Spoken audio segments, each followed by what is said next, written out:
Salut, j'ai la très grande grâce d'être avec Louisabelle et elle va nous lire un passage. Une autre sœur du pèlerinage qui fait une lecture suivie du livre du ciel est tombée sur un passage hier qui convient tellement bien à ce que nous vivons, à ce que nous expérimentons pendant ce pèlerinage, et on s'est dit avec Isabelle que c'était une bonne idée de vous l'offrir en lecture. Alors c'est ce que nous allons faire à l'instant. Tome 21. Tome 21. 19 mars 1927. Préoccupation. Celui qui ne finit pas sa mission sur la terre l'accomplira au ciel. La mission du Fiat sera très longue, l'ordre de la sagesse infinie. J'étais inquiète concernant la santé du révérend père Di Francia.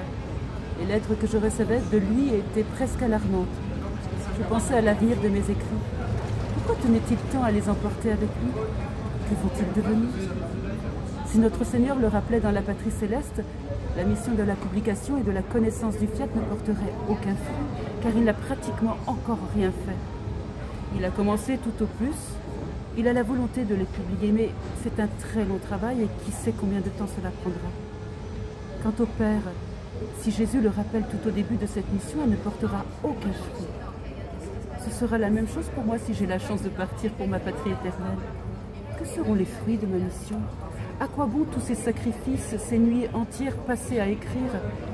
Les nombreux intérêts de Jésus seront eux aussi sans fruits. Car il a dit lui-même qu'un bienfait n'apporte ses fruits que s'il est connu. Par conséquent, si ces écrits ne sont pas connus, ils seront comme des fruits cachés, sans personne pour recevoir les biens qu'ils contiennent. Je pensais à tout cela lorsque mon Jésus se manifesta en moi et me dit « Ma fille, si quelqu'un a reçu une mission et qu'il a eu à peine le temps de commencer à la remplir ou qu'il ne l'a pas complètement achevée et qu'à ce moment je l'appelle au ciel, c'est de là-haut qu'il complétera sa mission.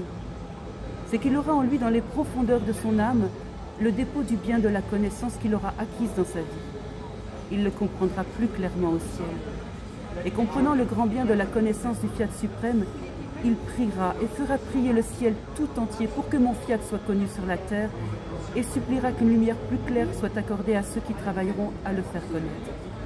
De plus, chaque connaissance de ma volonté sera une gloire de plus pour l'âme, un bonheur plus grand. À mesure que ma volonté deviendra connue sur la terre, la gloire et le bonheur de l'âme seront redoublés, car ce sera l'accomplissement de sa mission qu'elle désirait remplir. Il est juste qu'à mesure que sa mission s'accomplit sur la terre, elle reçoive le fruit de cette mission. C'est pourquoi je lui ai dit de se hâter. Je l'ai rendu attentif à ne pas perdre de temps, car je voulais non seulement qu'il commence, mais qu'il accomplisse une grande partie de la publication des connaissances du Fiat éternel, afin qu'il n'ait pas à tout faire du haut du ciel. Par contre, celui qui a rempli sa mission sur la terre peut dire « Ma mission est terminée ». Quiconque n'a pas terminé sa mission sur terre doit le faire aussi. Quant à toi, ta mission est très longue et tu ne peux pas la compléter sur la terre. Tant que toutes les connaissances sur le royaume de la divine volonté ne seront pas connues sur la terre, ta mission ne sera pas terminée. Au ciel, tu auras beaucoup à faire. La volonté qui t'a fait beaucoup travailler sur la terre pour son règne ne te laissera pas sans rien faire au ciel et travaillera avec toi. Elle te tiendra toujours compagnie.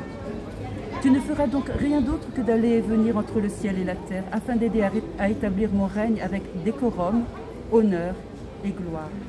Ce sera pour toi une grande satisfaction, un grand honneur et une haute gloire de voir que ta petitesse unie à ma volonté a transporté le ciel sur la terre et la terre au ciel. Tu ne pourrais recevoir un plus grand honneur, un plus grand bonheur.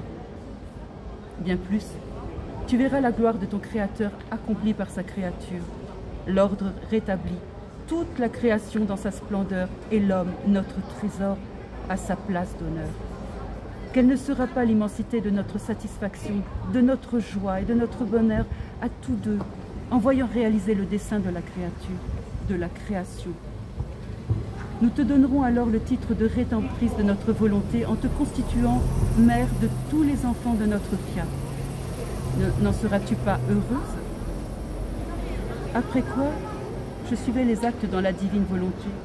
Et ne trouvant pas mon doux Jésus, je me disais qu'il ne m'aimait plus comme autrefois, car il semblait alors ne pas pouvoir se passer de moi. Il ne faisait qu'aller et venir, et maintenant, il me laisse seul des jours entiers. Il avait l'habitude de m'emmener au ciel et puis de me ramener sur terre à mon grand désespoir. Maintenant, tout est terminé. Je pensais cela lorsqu'il se manifesta en moi et me dit « Ma fille, tu m'offenses en pensant que je ne t'aime plus comme avant. Ce n'est rien d'autre que l'ordre de mon infinie sagesse. Tu dois également savoir que mon inséparable mère, dans ses premières années, était plus souvent au ciel que sur la terre, car elle devait recevoir de nous des mers de grâce, d'amour et de lumière, afin de former en elle le ciel où le Verbe éternel serait conçu et établirait sa demeure. Et lorsque le ciel fut formé dans la reine souveraine, il n'a plus été nécessaire qu'elle vienne aussi souvent dans la céleste patrie parce qu'elle avait en elle ce qui était le ciel. J'ai fait la même chose avec toi. Ce qui était nécessaire avant ne l'est plus aujourd'hui. Et qu'est-ce qui est préférable? De posséder dans les profondeurs de ton âme sous le beau ciel de ma volonté formée en toi, ou visiter souvent la céleste patrie? Je crois qu'il est mieux d'en avoir la possession. Par conséquent, ce que j'ai fait en toi durant de nombreuses années n'était rien d'autre que former mon ciel en toi. Après l'avoir formé, il est juste que j'en profite et que tu te réjouisses avec moi d'avoir le ciel que Jésus a établi dans ton âme. Gloire à toi, Seigneur. Nous mettons un « je t'aime » sur chaque mot que Louisa a écrit et qui vient de toi. Nous le croyons.